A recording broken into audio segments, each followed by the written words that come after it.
If you missed today's trading, you missed a lot. Optimism at the open sent the Dow up more than 400 at one point. Then more Corona heads hit. We lost 650 points, finally ending the day on the Dow, down 123 points. The Nasdaq did eke out a small gain. The Dow is now down over 7% in 3 days. But we've been told you're supposed to buy low, correct? So let's figure out if there's any value in the scrap heap of the beaten up stocks. And let's start with retail. Macy's, Under Armour, Gap, Capri Holdings, Kohl's, all more than 20% off their highs. Karen, any of those names appear attractive to you right now? Well, I am long Capri, which is Michael Kors and Jimmy Choo and Versace's. They always say if you go home long, it's the same as if you bought it right at the close. So I guess you could say I am a buyer. Unfortunately for them, they have Hong Kong exposure, they have Asia exposure. The other thing, which is really unfortunate to them, to improve their supply chain last year, they moved a lot of their manufacturing to Italy, which is probably not ideal at the moment. But I think ultimately that will pass. I think they have a big buyback. I wouldn't be surprised if they were out there buying stock, but, trade's terrible. It's been a painful one.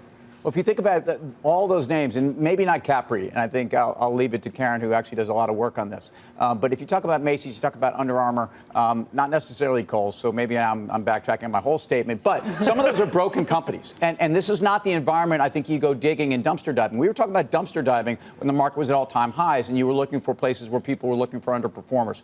Kohl's, I think, has an environment here where the stock has been extremely volatile. They're in a very competitive space where they're essentially competing on food prices with Walmart in a world that's overstored. So, again, I think of all the places where I think you've seen a sell-off related to this gets back to the core of true fundamentals. And I think with some of those names, those are not fundamentals independent of Corona. Remember, there was so much optimism around Kohl's where they announced that Amazon partnership. You could return stuff, and boy, that faded away. All right. Well, speaking of the scrap heap, let's talk about oil and energy, shall we, everybody?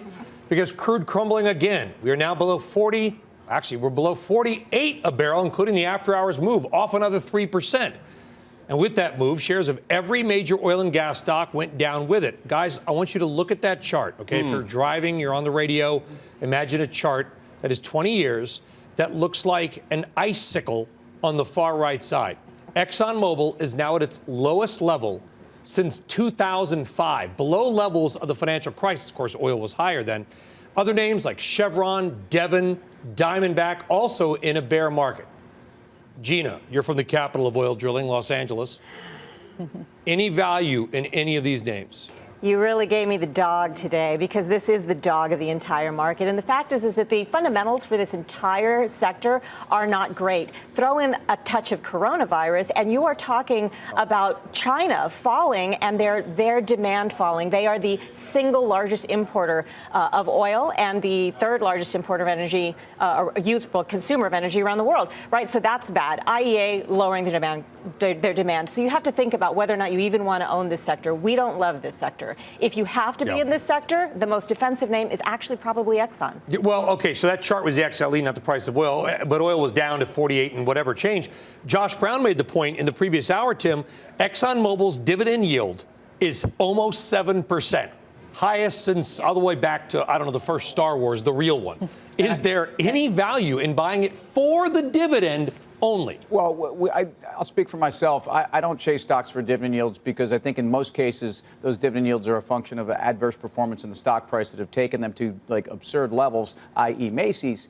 In the case of Exxon, I think that dividend yield is very much intact unless, of course, the stock rallies. There's no question they're going to pay that dividend. The other thing that these integrated oil companies were dealing with was before we were talking about coronavirus, we were talking about ESG, and apparently Bernie's going to throw these guys in jail. Well, you know what?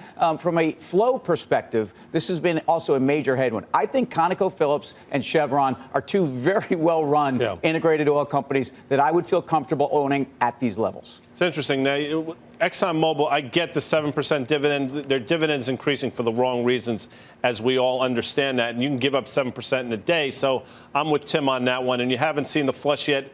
And forgetting about everything we talked about, the three letters we didn't mention is ESG is a huge existential risk, and we've talked about that. But Schlumberger, if you're looking for a trade, and we talked about this in the fall, $30 was a huge double bottom. We said it's going to rally from there. It rallied basically 30% in a couple weeks. Now it's back below that. How do you trade that stock? A close above 30, you buy SLB again. It closed at 28.40 today.